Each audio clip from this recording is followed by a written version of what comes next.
So yun mga idol, so maglalaro ulit tayo dito sa slot A. So papalagoyin natin itong balance natin na 10k.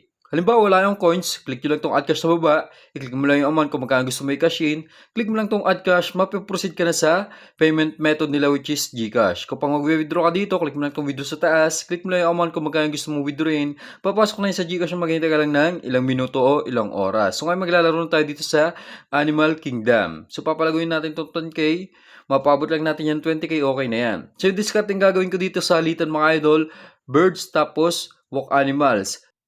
So, unang taya ako dito. So, dito ako sa Swallow, 1,000. Tig 500 naman dito sa times 8, which is Peacock tsaka Pigeon. So, ganun yung discarte ko dito mga idol, no?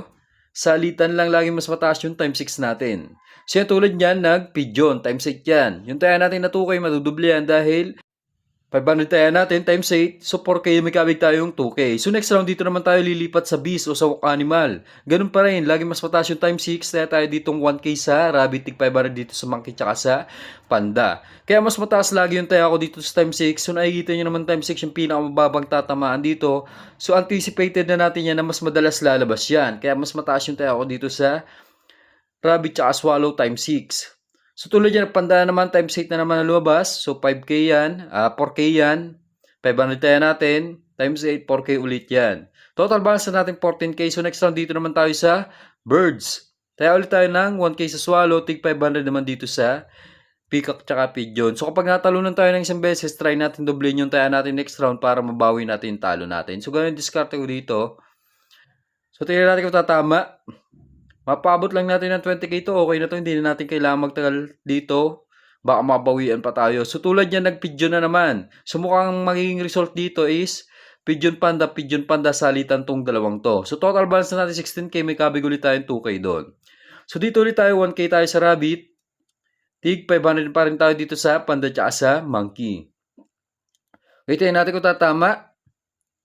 So sana mag-rabbit. Para 6k yan, okay na yan, makakashot na natin itong balance natin. Kapag nag-times 8 yan, tuloy-tuloy pa rin yung laro natin. So yun mga idol, nag-eagle na.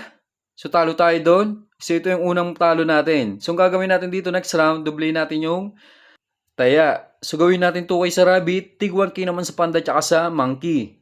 So dito pa rin tayo dahil dito tayo natalo kanina, no? Sa birds tayo natalo, so dito pa rin tayo sa walk animal o sa beast, hindi tayo lilipat dahil hindi naman tayo tumama. So gawin natin 2k dito sa rapid, tig 1k sa panda at sa monkey. Tiyan natin kung tatama. So yung bumagal na, so sayang isa na lang sana, rabbit na. 12k sana yun. Pwede na sana tayo magka-shot, pero okay lang yan, 8k yan mga idol, no? 1k times 8 yan, itong monkey. So last round, kapag tumama tayo, ka-shot na natin itong balance natin. So kapag natalunan tayo, tuloy-tuloy pa yung laro natin. So gawin na natin mataas ang tayo dito sa peacock at pigeon. Tig 1k na. Tapos 2k dito sa swallow para matapos na yung laban. Kahit ano yung tumama dyan, cash out na natin yung ating balance. Kapag natalunan tayo, tuloy pa rin yung laro natin. Tingnan natin kung tatama. So yung bumagal na. So yun, nahagip natin tong swallow. So 2k tayo natin dyan, 12k yan. So okay na ako dito. Total balance natin is 26k. May kabig tayo dun na 8k. Okay, withdraw na tayo, exit na tayo. So dito magkakashot ako ng 10k pang laro at pang record pa natin itong matitirang balance natin. So maghintay ka lang na ilang minuto, ilang oras, papasok na yun sa GCash mo.